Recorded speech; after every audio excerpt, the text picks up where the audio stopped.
नमस्कार, आपण पाहत आहात न्यूज मराठी आणि आता बातमी आहे इंदापूरमधून। इंदापुरात मच्छीमार पुन्हा एकदा आक्रमक झाले। उजनी धरण जलाशयातील मासेमारीसाठी शासनाकडून राबवण्यात येणाऱ्या ई टेंडर प्रक्रियेला मच्छीमार आणि आडतदारांनी तीव्र विरोध केला आहे। या ई टेंडर धोरणामुळे पारंपरिक पद्धतीने मासेमारी करणाऱ्या मच्छीमारांच्या व्यवसायावर परिणाम होणार असल्याचा आरोप आंदोलकांकडून करण्यात आला आहे।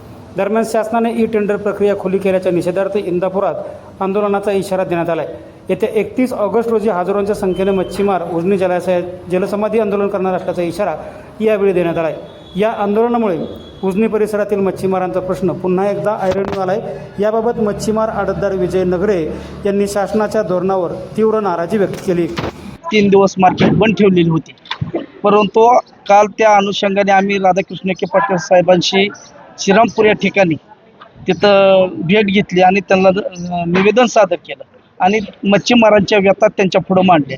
त्याच्यानंतर त्यांनी मच्छीमारांशी बैठक आपण लावून त्याच्यामध्ये मच्छीमारांसंबंधित निर्णय घेऊ असं आम्हाला त्यांनी त्या ठिकाणी सांगितलं। परंतु आम्ही मध्येच वाटेमध्ये असताना त्यांनी एक टेंडर या ठिकाणी उजनी या ठिकाणी जाहीर केलेलं आहे। त्याच्या विरोधात प्रचंड आक्रोश या ठिकाणी निर्माण झालेला आहे।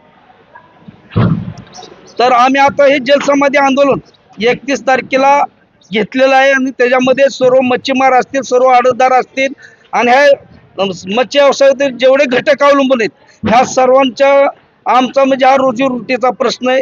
आमचं हे उपजीविकेचं साधन जर हे काढून घेत असतील तर आम्हाला मरणाशिवाय पर्याय नाही, म्हणून आम्ही हे जलसमाधी आंदोलन त्या ठिकाणी म्हणजे या उजनी परिसरामध्ये आम्ही घेणार आहोत आणि त्या संबंधी शासनाने जर नाही दखल घेतली तर आम्ही तिथं आत्मदहन त्या जलसमाधी घेणार आहोत।